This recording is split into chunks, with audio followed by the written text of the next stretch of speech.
Key takeaways from Tesla's first quarter earnings. And so now the debate is it time to rebuy Tesla? I just don't believe that statement. I don't see how they're going to pull forward production of this vehicle to be ready in a year. Yeah, I think there's a little bit of, hey, look over here, when the core business is weak, let's recast a different story. This company traditionally has been one that you buy when no one else wants it.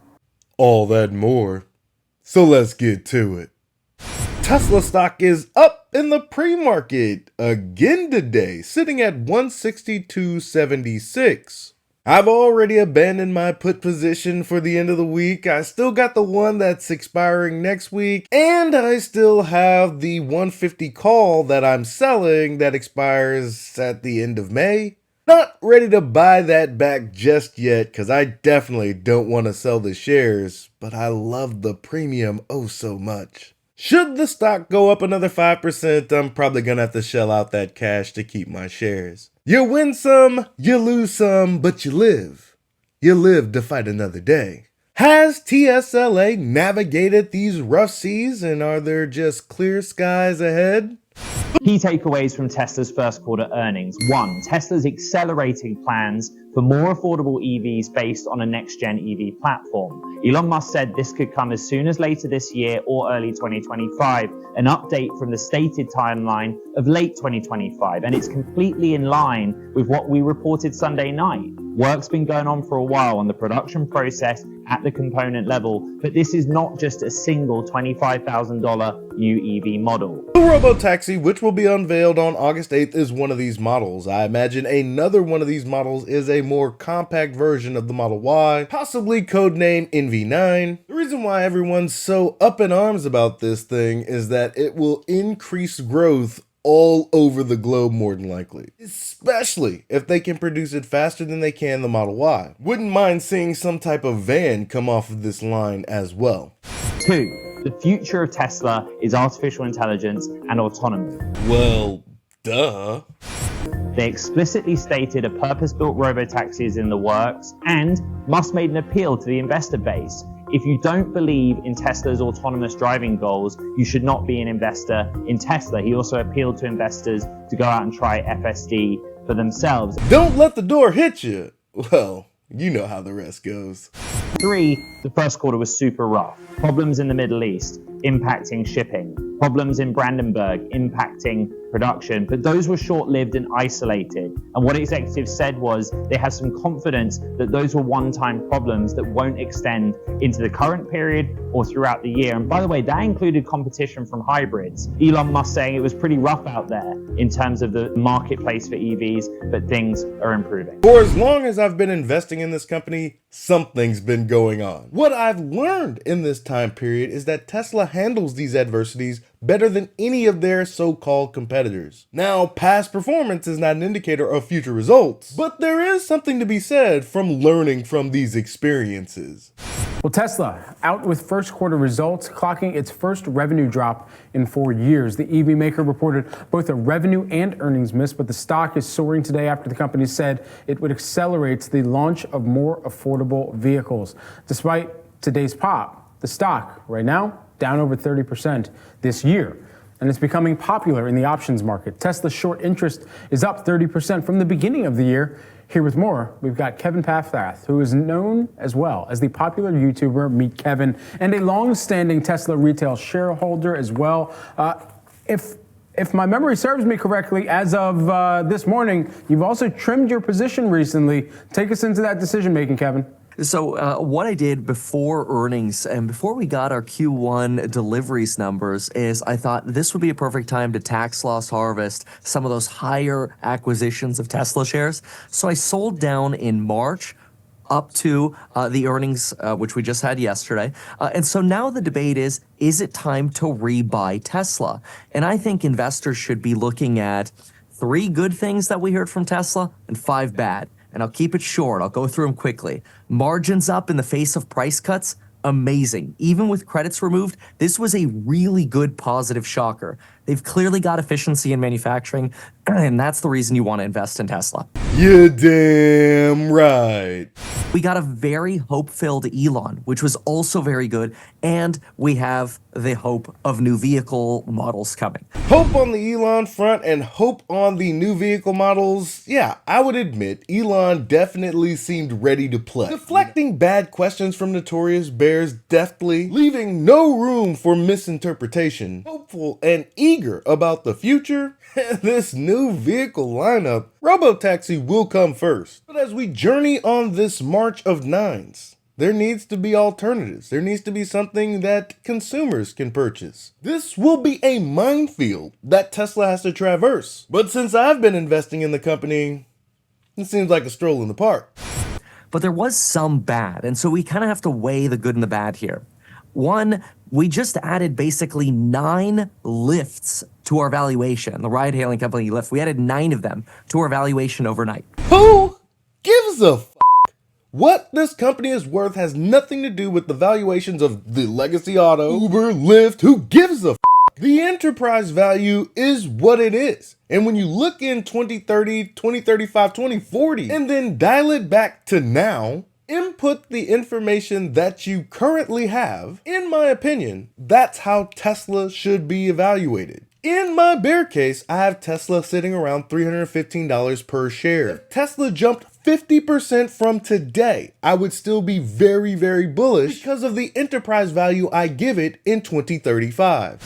We've got the risk of the share comp plan for Elon Musk. Is he going to get paid? If he doesn't get paid, is he going to end up taking the Optimus robot, the humanoid robot, somewhere else? Tesla is one of Elon's many, many children. If he gets this money, great. If he doesn't get this money, I'm not as doom and gloom as some of these investors when he talks about, well, I'll just take my AI somewhere else. I'll just take my football and go home. The Delaware courts should never have cannexed this man's pay package. I fully believe the shareholders will vote to move to Texas and vote for the reimbursement of Elon's pay package. We've got the negative cash flow risk with the AI investments. That's why we're no longer building new gigafactories. Giga Mexico is basically on hold. This implies that Tesla's not making money hand over fist. I do believe Elon said they have enough money for all of their future product roadmap. This concern is inconsequential, and the delays with Giga Mexico and any other gigafactories that are planned or soon to be planned, in my humble opinion, I believe it's because of the manufacturing process of this next generation vehicle. Before completion of these factories, you kind of want to make sure you got a tailor fit to your situation instead of buying a suit off the rack and hoping that it fits.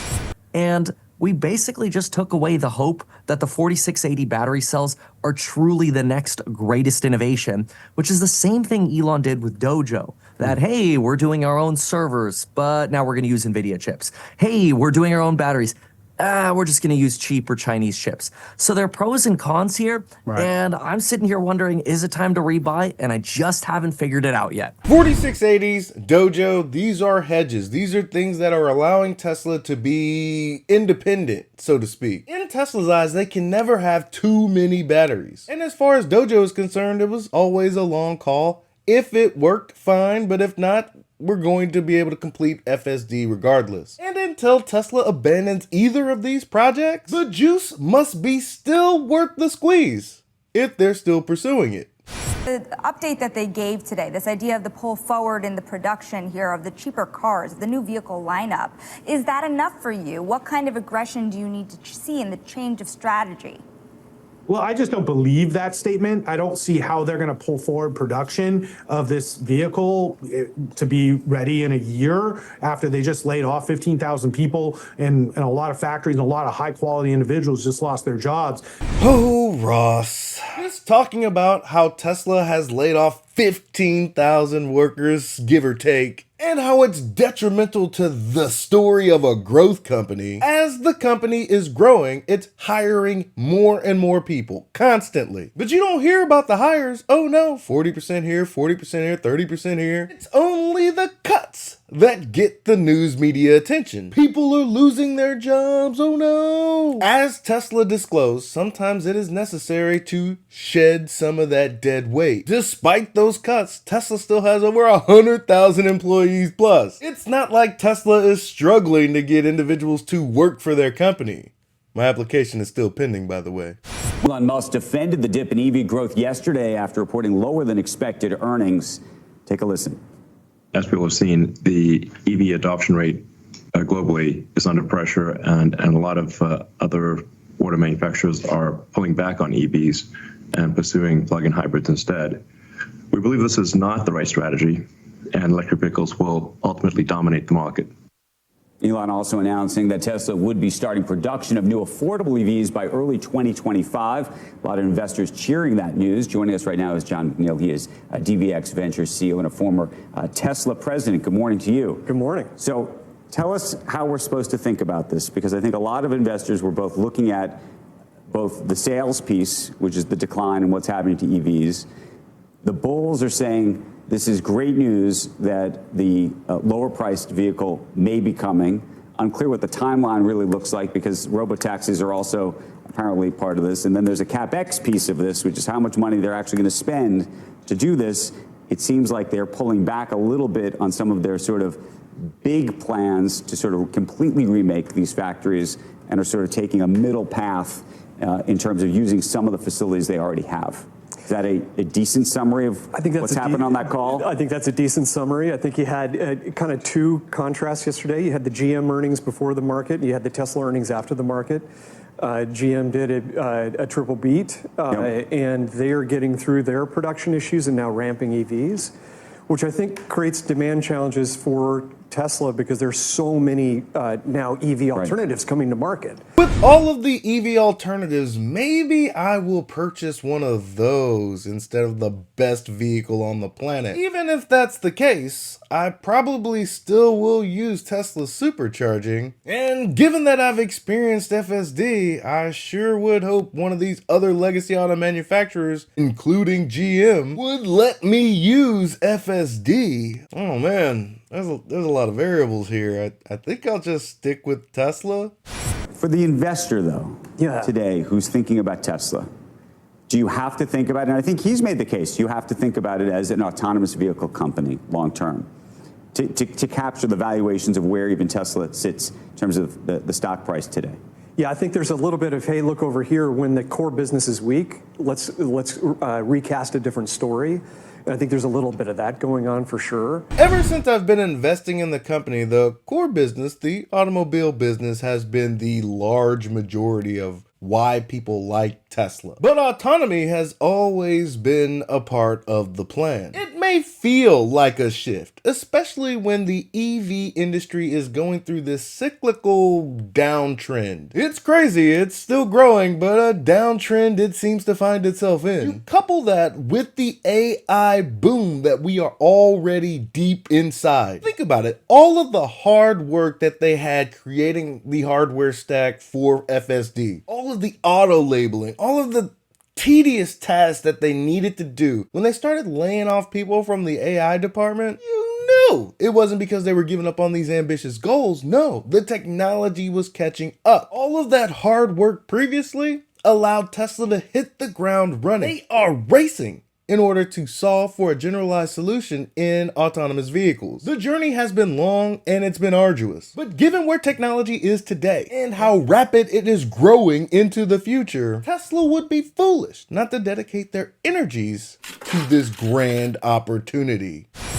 But I think, to support a valuation, you've got to believe in this recast into autonomous. Okay, so straight up, do you believe it? Well, I think there are already two companies that are doing driverless cars, and so there's a race where two are already out there. Right. And Tesla, if they can get there, would be the third. And I do believe that cars need to be autonomous. 10 years from now, you probably won't buy a car if it's not. Okay, so that's 10 years from now. But the question is, given that there are already vehicles that, I mean, they have a totally different kind of rig, LiDAR, radar, lots of other kind of sensors. It's a very expensive product. I'm thinking of Cruise and the like and Waymo. Yeah. Do you think that Tesla can do it and do it with the tech stack that's already on the vehicle, which is to say that Elon has said repeatedly he wants to be able to do this whole thing with cameras and processing power. Yeah, I think that's the big question. Like, we've been waiting since 2015 for the finish line to arrive, and the finish line keeps moving out and out and out. And people that work on this problem say, hey, we're 95% done, but the last 5% is like as big as the first 95%. And so where that finish line is when we finally get there, whether it's Tesla or others, I don't think anybody knows. That is true. Nobody knows where this finish line is. But as far as Tesla being the third horse in this race to autonomy, that makes me want a horse laugh. Cruise, Waymo, all those expensive sensors, LiDAR, radar, and the like, still can't hold a candle to Tesla's vision-only system. And they're the only ones pursuing this because they're the only ones with the foresight and all of that previous hard work from 2015, that's almost a decade ago, knowing that the technology will catch up and this LiDAR radar situation is not only more expensive, but is going to complicate things. Back to the markets, some movers, stocks to pick. Quint Tatro is with us. Tesla's a name we've been in and out of over the years, and we absolutely think it has bottomed here. We do believe we've been buyers of the weakness, and we do believe that this quarter is really a turnaround, meaning everything was baked in. It's not about the miss or even the projections. It's about what the stock reaction and what has already been baked into this company. This company traditionally has been one that you buy when no one else wants it. What? It's hard to imagine nobody wanting a piece of the most valuable company in a decade's time, but fear, uncertainty, and doubt always lends a hand to trouble the human psyche. Elon Musk is one of the greatest innovators in the world, and I'll tell you, Nicole, I'm a believer because in the last quarter, I'm now a Tesla owner for the first time in my life, and if you've ever driven one, you become a believer too. Ding, ding, ding, ding, ding. Tell him what he's won, Johnny. Your mother right. I didn't just go all in on Tesla stock on a whim, ladies and gentlemen. I bought my first shares after I purchased the Model 3. This was back in 2020. You know how you felt when you discarded your old flip phone and got a smartphone finally? Kids, I'm not talking to you right now. I'm talking to the significantly older population. Yeah. That's what it felt like when I drove that 2020 Model 3. Since then, I've had a Model Y, a Model X, Tesla energy generation and storage. I have Tesla insurance. I happily own the software of full self-driving. And most recently, Tesla has become my energy provider thanks to the pilot program of Tesla Electric. My association with the products of this company have made me incredibly bullish on TSLA. So robo-taxis, or whatever they're calling them now, I think are real. They're around the corner. But this is a great growth story that has come off 40% on the year and 60% off highs. This is an opportunity, in my opinion, to pick up one of the great growth stories at a significant discount in price. I've said it before, and I'll say it again. The most valuable company in a decade's time. Elon and the gang have their hands in damn near everything. Tesla alone will disrupt the automobile industry and, dare I say, the energy industry. I'm experiencing it firsthand with Tesla Electric. But you're not concerned about less demand for EVs overall. I guess you feel that if someone's going to get an EV, they're definitely going to consider a Tesla, based on your experience and how much you love it. I've thought a lot about this. I think adoption rates are slow. It's very intimidating. The only reason I bought one is I bought it at a deep discount from Hertz that were getting rid of the fleet that they thought everybody was going to rent. And now that I've bought one, I would never go back. It don't take all day to recognize sunshine. So it's so early in the Tesla story that, again, once this is not a fundamental play. Yeah, they've got $30 billion in cash. They can spare some negative free cash flow. I don't think that's a problem to invest in R&D and the next great products. But this is a great American growth story. My country, 'tis of thee. He ain't never lying. This is one of the greatest American growth stories of our time. And the stock market has yet to realize it. In conclusion, Tesla missed on the top and bottom line, yet the stock popped furiously, and it didn't go back down. Questions of have we reached the bottom? Is it time to buy? Can you truly trust what Elon says, especially when it comes to timelines? Every Tesla investor is wrestling what they heard from Elon and the gang, but I'm here to tell you people that is all short-term noise. In the future, all cars will be electric. In the future, all cars will be autonomous. These things will go hand in hand. The utilization of these vehicles after autonomy will increase by at least 3 times. A sustainable energy option is the only way to go. And yes, that excludes the hybrid model. To ensure we meet the energy demands of this new form of transportation, we're gonna need a ton more of clean, reusable energy. Man, I wish there was a company that was working on electric vehicles, autonomy, and energy storage. It would be even better if they were developing an ecosystem to have all of these things communicate flawlessly with each other. Man, I would invest a lot of money in that stock. Oh wait, I do. That's all I got for you today. Be easy. Peace.